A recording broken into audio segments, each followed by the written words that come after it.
Harij ગૌશાળાના લાભાર્થે lucky ડ્રોના નામે છેતરપિંડી કરવામાં આવી। Story report by Prahladbhai Thakor, Radhanpur, Patan. પોલીસ મહાનિરીક્ષક બોર્ડર રેન્જ શ્રી ચિરાગ કોરડિયા સાહેબ અને પાટણ જિલ્લા પોલીસ અધિક્ષક શ્રી વી.કે. નાઈ સાહેબે પાટણ જિલ્લાના પોલીસ અધિકારીઓને જિલ્લા વિસ્તારમાં જે ગેરકાયદેસર પ્રવૃત્તિઓ ચાલે છે તે શોધી કાઢી અને કાયદેસર કરવાની સૂચના આપેલ। જેના અનુસંધાને એલસીબીના પોલીસ ઇન્સ્પેક્ટર શ્રી રાકેશ ઉનાગર સાહેબ અને તેમની ટીમ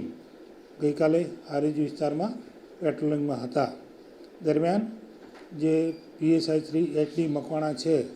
એમને બાતમી હકીકત મળેલ કે ધ પ્રાઇઝ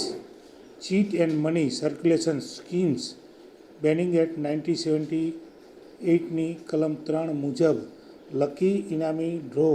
પ્રતિબંધિત છે, પરંતુ શ્રી વક્તાભાઈ ઉર્ફે વિપુલ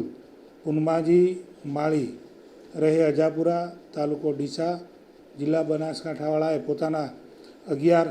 સંચાલક ઇસમો સાથે મળી અને શ્રી કૃષ્ણધામ ગૌશાળા હારીજના નામથી લોટરીની ટિકિટો છપાવી તેમાં ઇનામ તરીકે સ્કોર્પિયો ગાડી, સ્વિફ્ટ ગાડી, ટ્રેક્ટર, બાઇક વગેરે જેવી મોંઘી રકમના ઇનામ તરીકે દર્શાવી એક ટિકિટ ₹399માં વેચી જે લકી ડ્રો ગઈ તારીખ 28 ફેબ્રુઆરીના રોજ થવાનો હતો તે વખતે એલસીબીના પીએસઆઈ શ્રી હાર્દિક મકવાણા સાહેબે ત્યાં રેડ કરી અને ત્યાં સાહિત્ય જે મળી આવેલું એ વગેરે કબજે કરી અને the prize chits and money circulation scheme banning act 1978ની કલમ 4-5 મુજબ શ્રી સરકાર તરફે ગુનો દાખલ કરાવેલ છે અને આમાં અત્યાર સુધીમાં કુલ 17 આરોપીઓના નામ છે, જેમાંથી 10 આરોપીઓની ધરપકડ કરવામાં આવેલ છે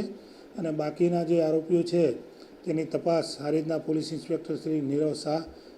સાહેબ ચલાવી રહેલ છે અને બહુ ટૂંક સમયમાં આરોપીઓની ધરપકડ કરવામાં આવશે। કેટલા રૂપિયાની સાહેબ કૂપનો છપાઈ હતી?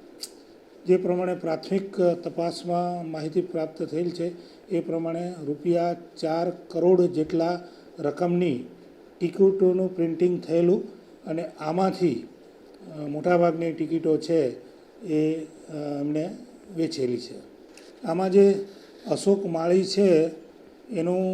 આખું નામ છે અશોક દીપાજી માળી, એ ઉંમર વર્ષ 26, મોરથલ, તાલુકો થરાદ, જિલ્લો બનાસકાંઠાનો છે અને આપ જે પૂછવા માગો છો એમાં જે બનાસકાંઠામાં જે આ જે ઇનામી લકી ડ્રોના જે ગુનાઓ દાખલ થયેલા છે એમાં જે અશોક માળી છે એ અને અશોક માળી બંને અલગ વ્યક્તિ છે, પરંતુ તપાસ દરમિયાન જો બનાસકાંઠાના અશોક માળીનું કોઈ કનેક્શન જો મળી આવશે તો તેના વિરુદ્ધ પણ કાયદેસરની કાર્યવાહી કરવામાં આવશે।